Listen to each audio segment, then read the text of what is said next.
दर्शकों नमस्कार, राम राम, जय श्री राम और जय माता दी। मैं हूँ अश्विनी मगोत्रा और आप देख रहे हैं अपना पसंदीदा न्यूज़ चैनल जम्मू तर्कश। आज मैं विजयपुर के पास रामगढ़ क्रॉस करके भारत पाकिस्तान बॉर्डर पर आया हूँ, जहाँ पर बाबा चमनीलाल की समाधि भी है। हमारे बहुत से लोगों को ये एक वहम है कि ये उनकी दरगाह है, लेकिन नहीं, ये उनकी दरगाह नहीं, ये उनकी समाधि है। यहाँ पर ये समाधि अब तो काफ़ी अच्छी बना दी गई है। पहले जितनी भी थी वो इतनी ज़्यादा पक्की बिल्डिंग नहीं थी, लेकिन फिर भी इसे काफ़ी अच्छा बना दिया गया है। मैं अंदर जाते जाते आपको इस समाधि की क्या खासियत है और क्यों ये इतनी फेमस है ये भी आपको बताऊंगा। लेकिन मैं आपको इतना बता देता हूँ कि हर साल जून महीने के चौथे बृहस्पतिवार को यहाँ पर एक बहुत बड़ा मेला भी लगता है। चलिए अब अंदर की तरफ चलते हैं, तो चलते चलते आपको अंदर की चीज़ें भी बताते जाते हैं। दर्शकों, अब मैं धीरे धीरे इस समाधि के अंदर मेन दरवाजे से अंदर की तरफ प्रवेश कर रहा हूँ। और जैसे ही अंदर प्रवेश करता हूँ तो मेरी बाईं तरफ पहले एक पुलिस की चौकी आती है, उसके बाद फिर अंदर आगे जाने का ये रास्ता बना हुआ है। अब मैं अंदर आ चुका हूँ और आप देख रहे हैं अंदर लॉन में 1-2-3 जगह बेंच भी लगे हुए हैं कि लोग आकर बैठ भी सकते हैं। जब रश होता है, मेला होता है, लोगों के बैठने की जगह भी है और लॉन भी काफ़ी बड़ा है जो देखने के काबिल है। आप ये देख सकते हैं कि मंदिर को काफ़ी अच्छे तरीके से रख रखाव किया गया है। हाँ, आप ये जगह जगह पत्ते गिरे हुए देख रहे हैं। इस समय जो मौसम ही ऐसा है कि बड़े बड़े पत्तों के पेड़ों के पत्ते नीचे सूख कर गिरते ही रहते हैं, लेकिन साफ़ सफाई का पूरा ध्यान भी साथ में है। मैं धीरे धीरे मंदिर के अंदर समाधि के अंदर तो चलता ही जा रहा हूँ। अब आप ये देखिए, बिल्डिंग भी बन रही है और कुछ हद तक बन भी चुकी है। ये मेरे एक सामने कुआं है जहाँ पर कुछ औरतें स्नान कर रही हैं। इसी कुएं का जल शरबत के तौर पर भी इस्तेमाल किया जाता है।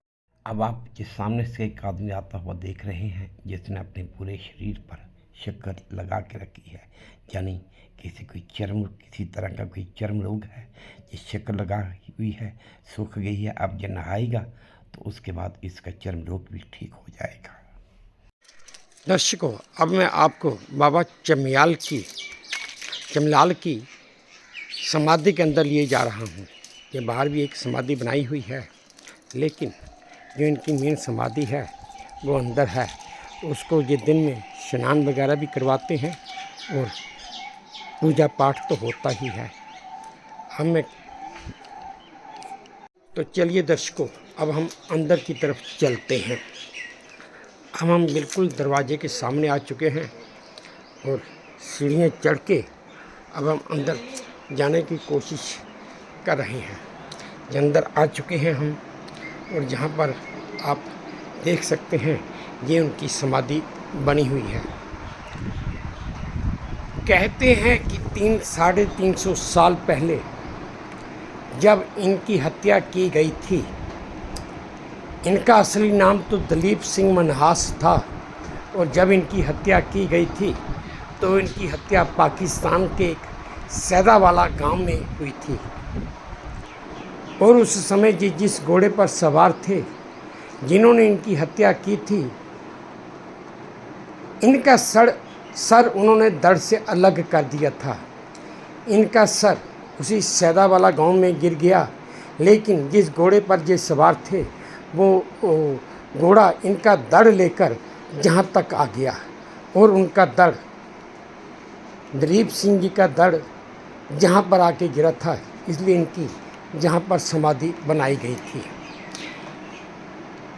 कहने वाले तो ये भी कहते हैं और इतिहास में ये भी लिखा है कि इनके हाथों में इतनी शफा थी, इतनी ऊपर वाले की इतनी बरकत थी, इनके हाथों में इतनी देन थी कि कोई भी किसी भी तरह का कोई रोग होता था तो इनकी कृपा से इनके हाथ लगाते ही वो शिव मंत्र हो जाया करता था। ये वक्त वक्त की बात है, लेकिन आज इनकी समाधि है। आज पूरे देश में कहीं कोई ऐसा आदमी तो मिलता नहीं कि जिसके हाथ में इतनी शफा हो कि वो कोई बीमार हो या कोई भी रोग हो वो उसे हाथ लगाए तो उसका रोग ठीक हो जाए। तो चलिए दर्शकों, अब हम इस समाधि से बाहर निकलते हैं, फिर मैं आपको आगे की बात एक और बताता हूँ। दर्शकों, ये पीपल का पेड़ है इनकी समाधि के कमरे के बाहर, और इसी पेड़ के नीचे ये घोड़े की एक मूर्ति भी लगाई गई है। ये वही घोड़ा है जिस पर इनका दर्द इस जगह पे आके गिरा था। तकरीबन 300-350 साल पुरानी बात है। जैसा मैं आपको बता चुका हूँ कि उस समय के जानवर भी अपने मालिक के कितने वफादार होते थे कि उनको पता होता था कि मैंने अपने मालिक को कहाँ पर लेके जाना है। ये भी एक समाधि है। एक समाधि तो मैंने आपको जो बाबा जी हैं उनके दरवाजे के बाहर दिखाई, और एक समाधि ये है जो उनके बाईं ओर बनी हुई है। कहते हैं ये दोनों उनके चेलों की समाधि हैं, उनके शिष्यों की समाधि हैं। कि इनके नाम क्या हैं, ये इनके नाम जहाँ पर किसी को भी नहीं पता। ये भी मैंने कोशिश की थी पता करने की, लेकिन इनके नाम जहाँ पर किसी को भी नहीं पता। ये भी इनके चेलों की ही समाधियाँ हैं। ये शक्कर की जगह है, यहीं से इसी जगह से शक्कर निकाली जाती है। जो किसी भी तरह के चर्म रोग हो तो उसे चर्म रोग पर इस शक्कर को लगाया जाता है।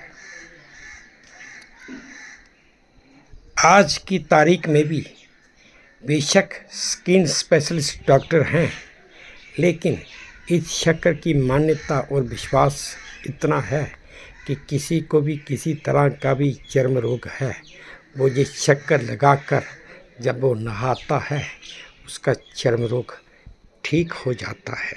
अब दर्शकों, मैं आपको वो बोर्ड भी दिखाता हूँ जिसके ऊपर शक्कर लगाने और इस जगह का पानी यानी कि शरबत पीने पर क्या क्या परहेज़ करने हैं वो आपको बोर्ड में सारा दिखा रहा हूँ। इसके ऊपर सब कुछ लिखा हुआ है। अब मैं आपको दर्शकों जो यहाँ की ये 4 सीढ़ियाँ चढ़ने के बाद उस तरफ का जो नज़ारा है वो कोशिश करता हूँ कि आपको दिखा पाऊँ, क्योंकि इन सीढ़ियों के बाद ही वो ग्राउंड शुरू होती है, जिसके बाद पाकिस्तान का बॉर्डर शुरू हो जाता है। ये ग्राउंड है, इसके बाद ये एरिया है। इसी एरिया के बाद वो सामने भी आपको दिख रही होंगी सीढ़ियाँ बनी हुई हैं। उन सीढ़ियों के बाद ही वो उसी तरफ पाकिस्तान का बॉर्डर दिखाई देता है। मैं कोशिश करूँगा कि इन सीढ़ियों के बाद उस बॉर्डर की जो कुछ चीज़ें मैं देख पाऊँ वो मैं आपको भी दिखा सकूँ। ये भी वही जगह है। पहले आपको मैंने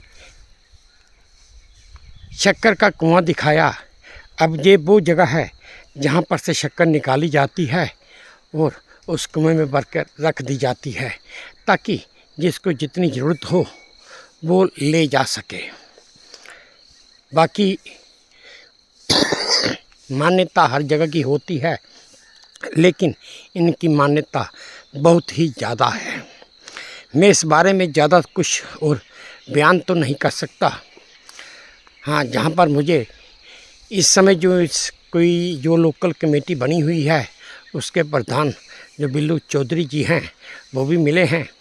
मैं उनसे भी वापस जाकर वार्तालाप करूँगा, उनके भी विचार जानूँगा और उनसे भी इस जगह के इतिहास के बारे में पूछूँगा और आपको दिखाऊँगा भी और आपको सुनाऊँगा भी। दर्शकों, इस समय मैं आपको जो सामने आपको तारें दिख रही होंगी, ये तारें पाकिस्तान का बॉर्डर है। मैं बॉर्डर से ज़्यादा तकरीबन 100 मीटर अंदर हूँ और बाकी बाहर की तरफ हूँ। बाकी ये बॉर्डर ही है सामने, और ये आप एक चेक पोस्ट भी पाकिस्तान की देख रहे होंगे। मैं थोड़ा नज़दीक करके कोशिश करता हूँ आपको दिखाऊं, क्लोज व्यू भी दिखाऊं।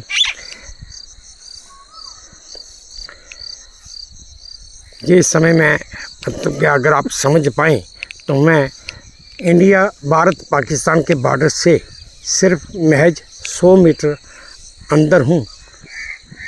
ये बीच पेड़ों के बीच में ये एक चेक पोस्ट आपको दिखाई दे रही होगी, ये चेक पोस्ट पाकिस्तान की है। इसी जगह को शक्कर वाली तलाई कहते हैं। आजकल तो यहाँ पे थोड़े थोड़े पौधे उगाए हैं, लेकिन अभी जैसे ही अब अप्रैल महीना शुरू हुआ है, जैसे ही मई महीना शुरू होगा इस जगह की साफ़ सफाई हो जाएगी। ये छोटे छोटे पौधे सारे काट दिए जाएंगे और उसके बाद यहीं से शक्कर निकाल के उस कुएं में भी रख दी जाएगी और यही शक्कर आगे लोगों में बांटी भी जाएगी। जिन को किसी भी तरह का चर्म रोग होगा वो इसी शक्कर को लगाकर अपना चर्म रोग भी दूर कर पाएगा। अब ये शक्कर वाली तलाई में एक छोटा सा मंदिर बनाकर कवर करके एक दीपक जल रहा है। बताते हैं ये दीपक 24 घंटे जलता रहता है, कभी बुझता नहीं है। चाहे कितनी मर्जी हवा या आंधी चले, ये दिया बुझता कभी भी नहीं है ना। ये भी एक चमत्कार कि 3 तरफ से तो कवर है, एक तरफ से ओपन है और ये पूरा एरिया ओपन ही है, कहीं से कोई कवर नहीं है। दर्शकों, ये एक और बोर्ड लगा है जिस पर बाबा चमनीलाल धार्मिक स्थान का इतिहास लिखा गया है। इस स्थान का ये इतिहास कितना महत्वपूर्ण है ये भी मैं आपको दिखा रहा हूँ। वैसे हर साल जून महीने के चौथे वीरवार को जब जहाँ पर मेला लगता है तो दोनों तरफ से, यानी कि भारत की तरफ से तो मेला है ही है, पाकिस्तान के लोग भी इस मेले में आने की कोशिश करते हैं, लेकिन वहाँ कुछ बॉर्डर एरिया होने की वजह से किसी को परमिशन दी नहीं जाती और वहाँ के जो आर्मी के जो रेंजर्स हैं वो आते हैं और जहाँ से शक्कर और शरबत लेकर जाते हैं, फिर वो वही शक्कर और शरबत वहाँ के लोगों में बांटते हैं। आज की तारीख में ये भी एक सच्चाई है कि वहाँ के लोग इस दरगाह, इस समाधि पर आने के लिए बहुत ही व्याकुल हैं, लेकिन 2018 के बाद उनकी तरफ से किसी का भी जहाँ पर आना या जहाँ से शक्कर जाना मना ही है, क्योंकि ये एक सेंट्रल गवर्नमेंट का आर्डर भी है, हिदायत भी है और कुछ चीज़ें ऐसी भी हो रही हैं जिनकी वजह से ये सारा काम रोक दिया गया है। वैसे अगर लोगों की बात करें, यहाँ के लोग भी चाहते हैं कि वहाँ पर शक्कर भेजी जाए और शरबत भी भेजा जाए, और वहाँ के लोग भी चाहते हैं कि हम भी बाबा जी की समाधि पे जाकर मत्था टेक सकें और उनकी शक्कर और शरबत ग्रहण कर सकें। दर्शकों, अब मैं आपको वो जगह दिखाने जा रहा हूँ कि जब हर साल मेला लगता है तो पाकिस्तान की तरफ से जो उनके आर्मी के रेंजर्स या कुछ लोग जो और होते हैं वो कैसे इस जगह पर बॉर्डर की इस तरफ आते हैं और कैसे वो खड़े होते हैं। सबसे पहले आप ये देख लीजिए कि जो फेंसिंग बॉर्डर की फेंसिंग क्रॉस करके जो लोग आर्मी वाले आते हैं, फिर वहाँ पे दोनों देशों के झंडे लगाए जाते हैं। उसके साथ आर्मी वाले फौजी भाई खड़े होते हैं, हिंदुस्तान के भी और पाकिस्तान के भी, और उनके पीछे वो आप लोगों का हजूम देख रहे हैं। ये सारे के सारे लोग पाकिस्तान की तरफ से आए हुए हैं। ये फौजी भाई दोनों देशों के ऐसे खड़े होते हैं और एक दूसरे की निगरानी करते हैं कि कितने आदमी आए थे और कितने वापस जा रहे हैं, या कोई आदमी गलत हरकत तो नहीं कर रहा। इसी तरह से जब इनको ये शक्कर मिल जाती है, ये उसकी पूरी जगह की निगरानी करते हैं, शक्कर मिल जाती है, शरबत मिल जाता है, उसके बाद ये वापस जाते हैं। हाँ, अब 2018 के बाद ऐसा नज़ारा देखने को अभी तक नहीं मिला है। दर्शकों, अब हमें यहाँ पर जो एक लोकल सिविल कमेटी बनी हुई है उसके प्रधान श्री बिल्लू चौधरी जी भी मिल गए। वैसे बिल्लू तो इनका घर का नाम है, इनका नाम हम इन्हीं से पूछेंगे कि भाई क्या नाम है। तो चलिए हम इनसे भी बात करते हैं कि ये कब से इस कमेटी के साथ जुड़े हैं, इस समाधि के साथ जुड़े हैं और क्या क्या काम यहाँ पर होते हैं और सरकार की तरफ से इन्हें क्या क्या मदद मिलती है और क्या मदद नहीं मिलती है। चौधरी साहब, सब तो पहले तो अपना नाम दस्सियो जी, की है जी? सर, मेरा नाम जो अपना असली नाम, मेरा नाम चरणदास है और निकनेम मेरा बिल्लू चौधरी। चरणदास से बहुत कम लोग जानते हैं। बाकी सबसे पहले मैं आपका शुक्रिया अदा करता हूँ कि आप यहाँ बाबा चमड़ियाल के देवस्थान पे आए और इसकी जो स्टोरी आप बना रहे हो ये लोग देखेंगे, लोगों को पता चलेगा। तो एक चीज़ और दसो तो है कि किन्नी देर ये इस जगह कन्नै जुड़े दे, ते तुस कुछ अपने बारे च भी दसो कि भाई तुस बेसिकली कुत्थों दे रौहने आह्ले ते इत्थे किन्नी देर दे रवा दे? सर, मैं 92 से लेके कंटिन्यू चल रहा हूँ यहाँ पे।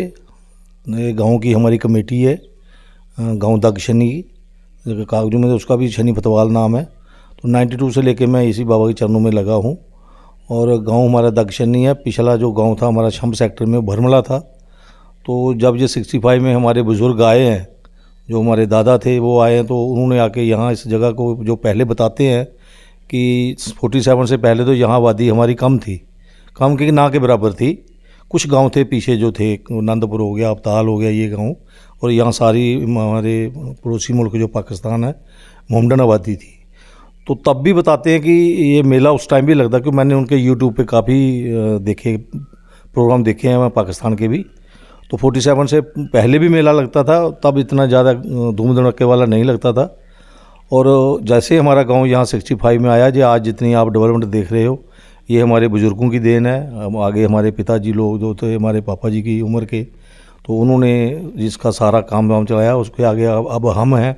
अब हम नई लड़ी को आगे, जो हमारे यूथ है, अब उनको आगे कर रहे हैं कि हमने भी अभी 63 के करीब तो पहुँच गए हैं। तो ये आदमी तो आता चला जाता है, लेकिन ये जगह 300-400 साल पुरानी जगह, ये तो यहीं पे रहेगी। आने वाले कितनी सदियों में चलेगी ये तो किसी को पता नहीं है। दर्शकों, जैसे ये बता रहे थे कि मेला तो जहाँ पर, जैसे मैंने आपको बताया कि हर साल जून महीने के चौथे बृहस्पतिवार को जहाँ पर एक बहुत बड़ा मेला लगता है। मेला तो इनका कहना है कि मेला तो 1947 जब से हिंदुस्तान पाकिस्तान बना तब भी लगता था, लेकिन उस समय इतना ज़्यादा मेला मशहूर, जितना बड़ा इस बड़े मुकाम पर बड़े लेवल पे जाकर वो मेला नहीं लगता था। जो इन लोगों के 1965 जब ये यहाँ पे रिफ्यूजी बन के आए, तो इनके बाप दादा परदादा वगैरह जिन्होंने आकर इस गांव में आकर बस गए और उन्होंने आकर इस जगह को कुछ डेवलप करना, इस जगह को कुछ बढ़ाना शुरू किया और मेला जो लगता था उसका रख रखाव और उसको कुछ अच्छी तरह से करने का संकल्प लिया। अब इनके बाप दादा परदादा जो भी थे, जो सृष्टि का नियम है कि जो आता है उसने जाना है, अब वो चले गए। उनके बाद धीरे धीरे उनकी जो आगे संतान, आगे जो उनके वंश चल रहे हैं, वही इस मेले का रख रखाव भी कर रहे हैं और इसको ऐसा ऐसा बढ़ा भी रहे हैं। चरणदास जी, एक चीज़ और दसो कि क्या इत्थे कोई मुसलमाने का कोई प्रभाव आने की कोशिश हुई या नहीं हुई? सर, एक दफ़ा हुआ था जब ये हमारे चीफ मिनिस्टर थी महबूबा जी, लेकिन ये कि देखिए हमें भी स्टोरी का नहीं पता, कि हमारा तो जन्म भी नहीं हुआ जबकि ये बाबा की जगह है।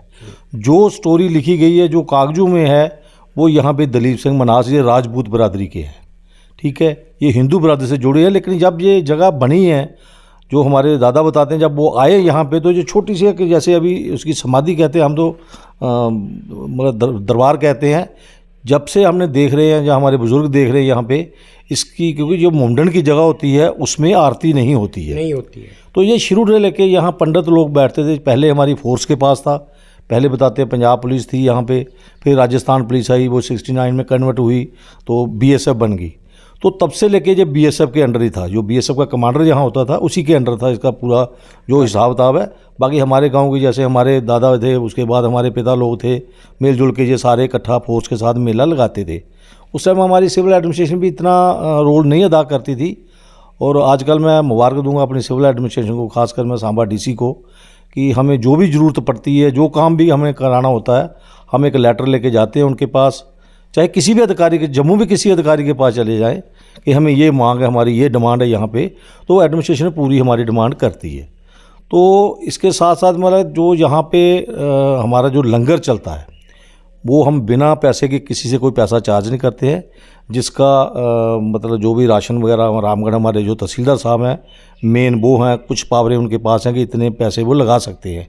बाकी पावरे जो हमारे एडिशनल डीसी जो सरकारी कमेटी के चेयरमैन हैं उनके भी 5-6 मेंबर हैं सभी डिपार्टमेंटों के, एसएचओ साहब हैं, तहसीलदार हैं, बैंक मैनेजर है। और अब जो पैसा भी है सारा वो एडिशनल डीसी के और डीसी के अंडर ही है। पैसा हमारे कमेटी सिविल के हाथ में है नहीं, ना ही हम लेंगे, क्योंकि जिस तरीके से जो चल रही संस्था हम कहते हैं उसी तरीके से चलती रहे। तो जितनी डेवलपमेंट यहाँ पे हुई है आज तक जो भी है, टूरिज़्म ने पैसा बहुत लगाया। मैं कहूँगा कि हमारे स्वर्गीय मदन लाल शर्मा जी जब एमपी थे तो हमारे भाई साहब सरदार मनजीत सिंह जी मिनिस्टर थे, हमने उनसे रिक्वेस्ट की भाई अब आप मिनिस्टर बने हो तो कुछ बाबा की आपके एरिए की जगह है ये, इसकी डेवलपमेंट के लिए। तो उस टाइम 2 करोड़ रुपया सेंट्रल गवर्नमेंट की, जो यहाँ भी कांग्रेस की सरकार थी वहाँ भी कांग्रेस सरकार थी, तो 2 करोड़ रुपया मैं कहूँगा स्वर्गीय मदन लाल शर्मा जी ने यहाँ सैंक्शन करवाया। जो आज ये हमारी बिल्डिंगें बनी हैं, कुछ ये टाइलें लगी हैं जो उसी टाइम की लगी हुई है। उसके बाद भी जो शेड वगैरह आप जो देख रहे हैं, बीएसएफ से भी हमने 10 लाख रुपये लिया, कभी डीसी त्रिपाठी साहब उनसे ले लिया, डीसी कपूर साहब से मांग लिया। मतलब आज तक हमारी एडमिनिस्ट्रेशन ने, चाहे उनके पास था चाहे ना था, लेकिन उन्होंने इनकार नहीं किया। उन्हें हमने जो मांगा उनसे कि सर हमारे पास इतना पैसा नहीं है बाबा का, ये तो अभी थोड़ा मेला बड़ा इंटरनेशनल मेला लग गया तो 4 पैसे आ जाते हैं, लेकिन खर्चा भी साथ साथ में होता है। अगर 10,000 रुपये हमारी चढ़तल आती है तो उसमें 6-7 लाख रुपये मेले का खर्चा भी हो जाता है। बहुत खर्चे होते हैं, रंग रोगन और वो राशन वगैरह। देखिए यहाँ पे जिस दिन मेला हमारा होता है, कल मेला मिसाल के तौर पे, मेला ऐसे तो गवर्नमेंट के कागज में ऑफिशियली 1 दिन है, लेकिन हमारे गांव के लोग जो है वो 1-1.5 महीना पहले इसकी सेवा में लग जाते हैं। हमारी जो माताएं बहनें हैं वो भी, कोई चावल साफ़ कर रहा है, कोई कनक साफ़ कर रहा है, कोई और काम कर रहा है, कोई लकड़ी, जो यूथ है हमारा वॉलंटियर यूथ है यहाँ पे कम से कम भी 100, 150, 200 लड़का है, वो अपना घर बार छोड़ देते हैं, वो 1-1.5 महीने के लिए उन्होंने यहीं पे सेवा करनी है और यहीं पे करते रहें। खासकर मैं कहूँगा कि हमारे जो फौजी बच्चे हैं या भाई है हमारे, वो घर पे शायद शादी पे छुट्टी ना मिले तो कोई एतराज़ नहीं है, लेकिन बाबा की छुट्टी के लिए उन्होंने पहले बचा के रखी हुई थी, भाई मेले पे जाना हमने। कई जो यूनिट वाले, मेरा आर्मी से भी अच्छा लाइसेंस है, बीएसएफ से भी है, तो कई यूनिटें ऐसी हैं जिनको मुझे भी कई बार ऑफिसर को फ़ोन करना पड़ता है, सर ये बच्चे को भेज दीजिए, तो ऐसी बात नहीं, वो भेज देते हैं। इसलिए अब तो बाबा की बड़ी दूर तक पहुंच है। दर्शकों देखिए, जैसे चरणदास जी बता रहे हैं कि जैसे जैसे जिस यूनिट के अंदर, जिस डिफेंस फोर्स के अंदर ये जगह रही, वहाँ के लोग भी इस मेले में बढ़ चढ़ कर हिस्सा लेते हैं। और इन्होंने ये भी एक बड़ी अच्छी बात बताई कि अगर किसी डिफेंस फोर्स के किसी आदमी को कोई छुट्टी, घर में शादी फंक्शन है, उसके लिए मिले या ना मिले, वो अपनी छुट्टी इस मेले के लिए बचा कर जरूर रखता है कि मैंने उस मेले में जाना ही जाना है। आप इसी बात से सोच सकते हैं, समझ सकते हैं कि इस जगह की कितनी मान्यता और कितनी श्रद्धा उन लोगों के दिलों में भी है। क्योंकि अगर एक यूनिट आज जम्मू में है, कल वो यूनिट कहाँ होगा कहाँ नहीं, ये हम भी नहीं जानते, क्योंकि आर्मी डिफेंस फोर्सेस की यूनिट्स हैं जो जगह जगह टाइम टू टाइम मूव करती रहती हैं। अपने परिवार के साथ वो लोग जहाँ से चले जाते हैं। जो लोग जम्मू इसी जगह के पास छन्नी दग, ये जो गांव पड़ता है, इसके जो लोग लोकल निवासी हैं वो तो 12 महीने यहीं रहते हैं। इन्होंने बता दिया कि मेला ऑफिशियली तो साल के 1 दिन लगता है, लेकिन मेले से 1-1.5 महीना पहले गांव की औरतें, बड़े बुजुर्ग और बच्चे और यूथ, जो आज की युवा जनरेशन है, वो इस मेले में आकर अपना योगदान देना शुरू कर देती है। औरतों का काम तो ठीक है, कोई चावल साफ़ कर रहा है, कोई दालें साफ़ कर रहा है, कोई कुछ और कर रहा है। उसी तरह यूथ भी साफ़ सफाई रंग रोगन भी करता है। चरणदास जी ने ये भी बता दिया कि बेशक चढ़तल भी होती है, लोग आते हैं अपनी यथाशक्ति दान भी देते हैं, लेकिन ये भी एक बात सच्चाई है कि जब मेला लगता है तो उसमें भंडारे का आयोजन भी होता है। उस भंडारे में किसी को खाना देने के लिए किसी से पैसे कहीं भी नहीं लिए जाते, तो यहाँ पर कैसे लिए जाएंगे? वो अपनी अपनी श्रद्धा है। और अगर लाख रुपए की चढ़तल है तो समझ लीजिए 6 लाख खाली खर्चा ही आ जाता है, खाने का ही भंडारे का ही खर्चा आ जाता है। क्योंकि कितने आदमी आएंगे कितने नहीं आएंगे इसकी गिनती कोई अंदाज़ा पहले बता ही नहीं सकता। इसलिए ये कहना बेवकूफ़ी है कि भाई चढ़तल हुई तो भाई भंडारा उसी में से हो गया। नहीं, चढ़तल हुई तो भंडारा लगाने के लिए, रंग रोगन करने के लिए, साफ़ सफाई करने के लिए, बर्तन बनाने के लिए, बिजली का इंतज़ाम करने के लिए, हर एक चीज़ के लिए पैसा लगता है। हाँ, इन्होंने ये भी बताया कि जम्मू कश्मीर एडमिनिस्ट्रेशन सरकार की तरफ से जब जिस मदद की ज़रूरत पड़ी वो मिली। चलिए, एक बात तो अच्छी है कि सरकार भी इस तरफ ध्यान देती है कि एक टूरिस्ट हिस्टोरिकल प्लेस है, इसको डेवलप किया जाए। चरणदास जी और कुछ दसो इस जगह के बारे में कोई ग्रां दे लोग। मैं ये आपके चैनल के माध्यम से बताना चाहता हूँ अभी लोगों को कि इस दफ़ा 2025 में जो हमारा मेला है वो 26 जून को आने वाला है। ज़्यादा से ज़्यादा ऑल इंडिया में ज़्यादा से ज़्यादा मेरी अपील है सबसे कि वो आएँ, यहाँ बाबा का आशीर्वाद ग्रहण करें और बाबा जी से आशीर्वाद लें, क्योंकि बाबा जी एक ऐसी नियामत है कि हमारे इलाके में तो आज अगर हम हैं तो इसकी बदौलत। देखिए, हमारा गांव यहाँ से 1.5-2 अगर बाई एयर लें तो 1 किलोमीटर ही पड़ता है, लेकिन इसकी इतनी कृपा है। यहाँ बड़े बड़े बम भी आते थे पाकिस्तान से, लेकिन आज तक हमारे गांव में या हमारे आसपास वाले गांव में कभी कोई किसी का नुकसान नहीं हुआ है। पता नहीं बाबा जी को इतनी श्रद्धा है कि बम आते हैं लेकिन वो ऐसे फिसल के गांव से आगे चले जाते हैं। ये भी बहुत बड़ी चीज़ है। दर्शकों, एक चीज़ और जो इन्होंने बताई, इसी बात से आप ये भी एक चमत्कार से कम नहीं कि इस जगह बाबा चमलियाल की समाधि बनी है। पाकिस्तान से जब युद्ध हुआ, 1965 में भी हुआ, 1971 में भी हुआ, तब कोई भी बम इस जगह पे आके या इस गांव में आके नहीं गिरा। ये भी एक चमत्कार है, उस चमत्कार से कम नहीं। जैसे मैंने आपको पीछे जो शक्कर वाली तलाई है उसमें एक छोटा सा मंदिर बनाया गया है, उसमें एक दीपक जल रहा है। वो दीपक 24 घंटे जलता रहता है। हाँ, इतना ज़रूर है कि वो दीपक 3 तरफ से कपड़े से कवर किया गया है, लेकिन एक तरफ से ओपन है। सारी जगह ओपन है। जब आंधी तूफान हवा चलती है तो वो एक तरफ से भी अंदर घुसती है, लेकिन वो दीपक बुझता नहीं है। वो भी एक चमत्कार है। ये भी एक चमत्कार है कि आज तक पाकिस्तान के साथ जितने भी युद्ध हुए, कोई एक बम भी इस गांव के ऊपर या इस जगह के ऊपर आकर नहीं गिरा। ना ही इस जगह का कोई नुकसान हुआ और ना ही इस गांव का कोई नुकसान हुआ। है ना चमत्कार। पुरानी कहावत है, सांच को आँच ही क्या और प्रत्यक्ष को प्रमाण की ज़रूरत ही नहीं पड़ती। तो दर्शकों, ये थी मेरी आज की एक छोटी सी वीडियो। आपको पसंद आई है तो प्लीज़ मेरे इस चैनल को लाइक कीजिए, शेयर कीजिए और सब्सक्राइब कीजिए। और हाँ, अपने कमेंट्स मेरे कमेंट बॉक्स में ज़रूर डालिए ताकि मैं उन्हें भी पढ़ सकूं। इसी उम्मीद के साथ आपसे विदा लेता हूं कि आप अपना भी ध्यान रखेंगे, अपने देश का भी ध्यान रखेंगे। जय भारत और धन्यवाद। और साथ में चलते चलते जैसे इन्होंने बताया कि 26 जून 2025 को जहां पर मेला फिर लगना है, तो दर्शकों मेरा आपसे वादा है कि मैं 26 जून 2025 को आपको इस मेले में लेकर ज़रूर आऊँगा। 2018 से पहले ये मेला इंटरनेशनल मेला हुआ करता था, क्योंकि इस मेले में पाकिस्तान की तरफ से भी जो आर्मी के रेंजर्स थे वो भी आते थे, उनको शक्कर दी जाती थी, शरबत दिया जाता था। लेकिन 2018 के बाद हालात कुछ ऐसे बिगड़ गए दोनों मुल्कों के बीच में कि भाई ना तो अब उधर से किसी को बुलाया जाता है, ना ही शक्कर दी जाती है। हालांकि जैसा मैंने आपको पहले बताया कि वहाँ के लोग भी चाहते हैं कि हम इस समाधि पर जाकर माथा टेकें और वहाँ की शक्कर और शरबत ग्रहण कर सकें। यहाँ के लोग भी चाहते हैं कि इस जगह की शक्कर और शरबत उनको भेजा जाए, ताकि अगर उन्हें कोई प्रॉब्लम है तो वो भी दूर हो पाए।